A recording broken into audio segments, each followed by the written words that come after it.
Você está no canal Eu Estudo a Lição com o pastor Samuel Camilo. Hoje é sexta-feira, dia 2 de agosto de 2024. E faremos um estudo adicional do nosso tema principal da semana, que foi Milagres à margem do lago. O texto que nos acompanhou durante toda a semana, Marcos capítulo 5, verso 19. Jesus, porém, não o permitiu, ao contrário, ordenou-lhe: vá para casa, para os seus parentes e conte-lhes tudo o que o Senhor fez por você e como teve compaixão de você. Você já sabe que nessa semana nós tivemos a oportunidade de poder estudar um pouco os milagres contidos no Evangelho de Marcos, do capítulo 4, versos 35 a 41, até o final do capítulo 6. O capítulo 4, versos 35 a 41, começa mostrando Jesus acalmando uma tempestade. E o capítulo 6 termina com Cristo Jesus andando por sobre as águas. Foi realmente muito abençoada a lição dessa semana. No nosso guia de estudos hoje, nós encontramos alguns textos de Ellen White, todos eles do livro Desatou as Nações, primeiro da página 286, depois das páginas 301 e 302, onde alguns princípios são aqui estabelecidos, pensando-se que o Senhor Deus ele está agindo, mesmo que nós não sejamos capazes de poder perceber. Mesmo que no decorrer do processo, às vezes a gente se pergunte se Deus está vendo, se Deus está preocupado, se ele realmente se importa. A Bíblia vai deixar claro que Deus se importa, que ele está vendo e que no tempo certo ele vai agir. Nessa perspectiva, existem algumas coisas que Deus espera de nós. No primeiro texto, nós encontramos aqui o que é que Deus espera daqueles que estão sendo usados por ele. Em todos os que estão sob posição de liderança ou da direção de Deus, deve-se ver uma vida que não se harmonize com o mundo, seus costumes ou práticas. E todos precisam ter uma experiência pessoal na obtenção de conhecimento da vontade divina. Precisamos ouvir individualmente sua voz a nos falar ao coração. Quando todas as outras vozes silenciarem e em sossego esperarmos perante ele, o silêncio da alma torna mais distinta a voz de Deus. Não sei se você consegue entender esse texto à luz daquilo que a gente estudou essa semana. Você percebe o tempo todo, Cristo Jesus está focado, ele sabe onde ele tem que ir, ele sabe o que ele tem que fazer, ele age na hora certa, ele tem poder e autoridade sobre as forças do mal, ele vai nos lugares mais improváveis, alcança as pessoas mais improváveis. Como é que ele sabe disso tudo? O segredo vai aparecer lá no final do capítulo 6, quando ele sobe no alto do monte e ele passa horas diante do Pai, clamando ao Pai, orando ao Pai. Ali ele tem, de forma clara, ele consegue ouvir a voz do Pai, a dirigir, a orientar os seus passos. Não que Cristo fosse menor que o Pai, mas dentro do plano da redenção, quem dirige o plano da redenção é Deus o Pai.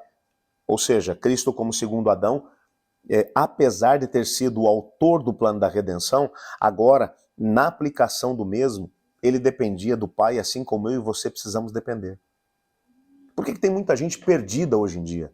Gente que não sabe o que fazer, quando fazer, como resolver as situações. Tem gente que bota até um ponto final na própria existência, porque não sabe lidar com as pressões, com as situações que estão no seu entorno. Gente que não para poder ouvir a voz de Deus. A menos que nós gastemos tempo de qualidade com Deus, não precisamos esperar que nós vamos conseguir alcançar alguma coisa. Olha essa última frase dela. Quando todas as outras vozes silenciarem e em sossego esperarmos perante ele, o silêncio da alma torna mais distinta a voz de Deus. Deus continua falando, mas ele fala de forma tranquila. Lembra da história de Elias? Quando Deus diz para ele sair da caverna, ele vem para a entrada da caverna. Elias está querendo que a sua vida termine. Vem um terremoto, Deus não está no terremoto. Vem um vento impetuoso, Deus não está no vento. Vem um fogo, Deus não está no fogo. E vem uma voz suave e tranquila. E Deus estava na voz, Deus falou. E ele foi capaz de ouvir. Deus espera que aqueles que querem ser dirigidos por ele, que gastem tempo de qualidade com ele. O outro texto, que é das páginas 301 e 302, o texto vai dizer: seus corações descontentes perguntavam por que Jesus podia realizar tão grandiosas obras como as que tinham presenciado e não podia também dar saúde, força e riqueza a todo o seu povo, libertá-lo de seus opressores e exaltá-lo ao poder e honra. O fato de ele alegar ser o enviado de Deus Mas recusar ser rei de Israel era um mistério que não podiam entender. Sua recusa foi mal interpretada. Muitos concluíram que não ousava afirmar seus direitos porque ele próprio duvidava do caráter divino da sua missão. Dessa forma, abriram a mente à incredulidade e a semente que Satanás lançara deu fruto segundo a sua espécie, de forma que a incompreensão e a deserção aconteceram. Esse texto está falando sobre, agora, o último quadro da história que a gente leu nessa semana, da multiplicação dos pães. Os discípulos olharam para aquela situação e perceberam, se Jesus fizer isso agora pela nação inteira, eles olhavam agora para a experiência do deserto. Durante 40 anos o maná do céu veio. E Jesus pode fazer isso. Ele pode, e podia realmente. Mas por que ele não fazia? Por que ele não curava todo mundo? Por que ele não operava de forma tão extraordinária com o seu poder? Por quê? Porque eles não entendiam. A semelhança dele, muitas outras pessoas. O Evangelho de João vai mencionar que foi exatamente depois disso que a grande maioria dos discípulos de Jesus foi embora. E Jesus olha para os 12 e diz, vocês também não querem ir? E eles olham e Pedro vai dizer, para onde iríamos se só tu tens as palavras de vida eterna? Mas mesmo assim eles não eram capazes de poder entender as palavras de Cristo. E às vezes essa é uma situação complicada.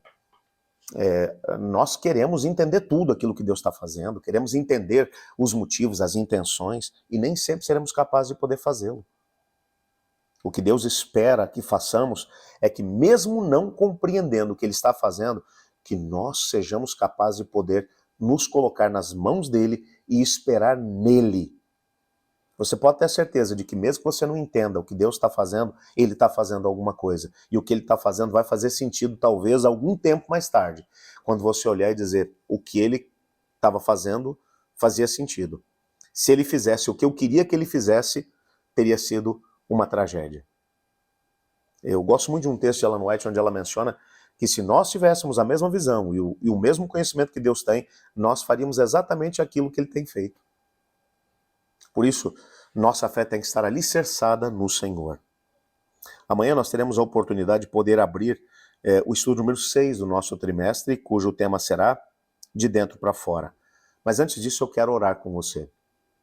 Pai, muito obrigado por tua palavra, por sabermos que podemos confiar que Cristo Jesus dirige todas as coisas e que nossa vida está firmemente alicerçada nele. Nos ajude a podermos continuar com a nossa fé alicerçada no Senhor, mesmo quando não sejamos capazes de poder entender o que o Senhor está fazendo. Pois é em nome de Jesus que oramos. Amém. Eu estudo a lição e você?